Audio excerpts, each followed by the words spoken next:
Now, we've all seen AI do some incredibly smart things, but we've also seen it do some incredibly stupid things, like an AI chatbot telling somebody it's okay to glue their cheese to a pizza, or confidently giving you a fake pizza case that just never existed. So, why does this happen? Well, it's because large language models don't actually understand the world, they understand words, and they are superpowered prediction engines essentially playing a massive game of autocomplete. But there's a hidden layer of artificial intelligence designed to fix this. It's the technology that allows AI to have actual common sense, to reason, and to connect the dots just like a human brain does. It's called an ontology. It sounds like a dense, boring philosophical term, and honestly, it started out as one. But today, it's the secret architecture powering everything from Siri to Alexa to enterprise AI. And in this video, we're going to break down exactly what ontology is, why it's the backbone of the next wave of AI, and why the tech world needs to quietly be obsessed over it. I'm Dan Murphy, this is Talk Tech to Me. Let's get into it. Now let's start with the word itself, ontology. It's just a Greek fancy derived word that means the study of what exists. In computer science and AI, an ontology is a formal way of representing data by defining things and how these things are related to one another. To understand this, imagine you are building a brand new town from scratch. Now, before you pour any concrete, you need a master blueprint. And this blueprint it's not just a list of every single individual brick and every single blade of grass in the town. Instead, it defines the rules and the categories of the town. The blueprint says this is a category called buildings. Under buildings, you have a subcategory called houses, and you have a subcategory called hospitals.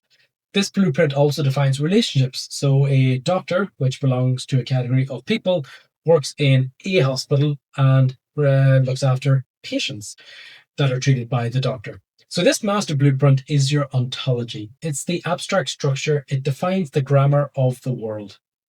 Now, when people actually move into this town, you're going to get real world examples.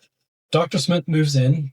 Dr. Smith is an instance of a doctor. She works in Hillsborough General Hospital, which is an instance of a hospital. When you take the master blueprint, the original ontology, and you fill it in with real world example with people and places, you get what's known as a knowledge graph or just a graph. And because the AI has this blueprint, it instantly understands context.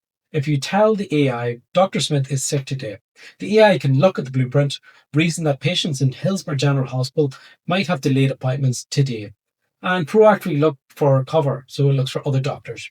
It doesn't just see words, it understands the downstream ripples of reality. Now, let's look at this from another angle. Why can't a regular database or a standard AI model just do this naturally? And let's use the metaphor of a digital recipe book. Imagine you have a standard database of recipes. It is basically a massive flat spreadsheet. One column is the recipe name, one column is going to be the ingredients, and one is going to be the instructions for cooking that recipe.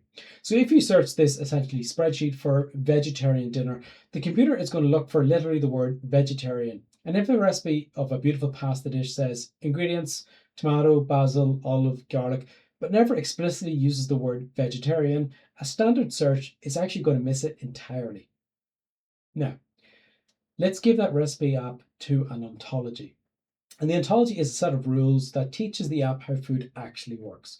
The ontology explicitly states that beef is a meat, meat is an animal product. It also says that vegetarian means contains no meat. So it's got these rules implied in it.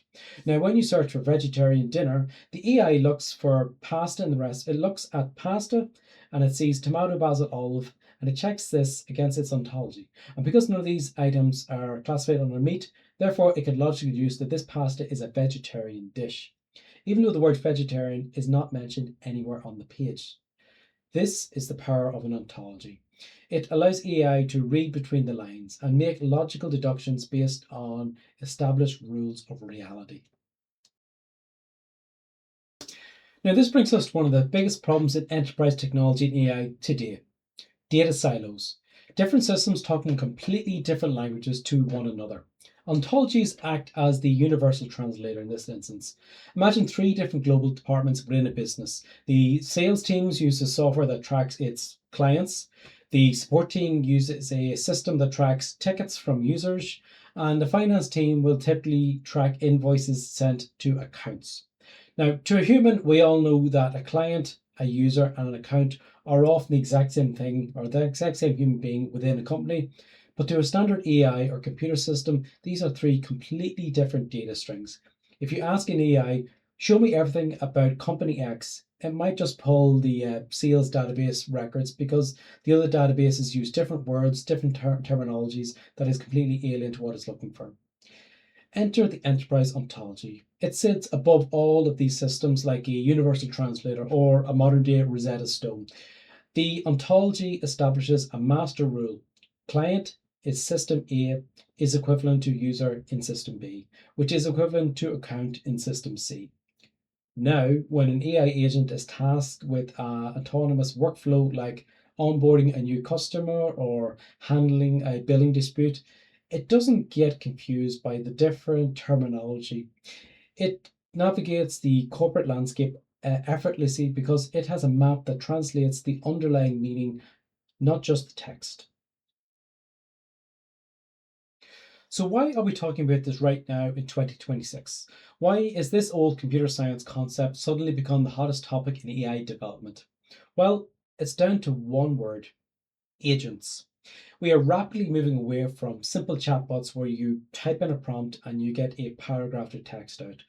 We are moving towards autonomous AI agents or systems that give you a goal to, and they go out into the digital world, use tools, browse the web, and execute complex workflows for you.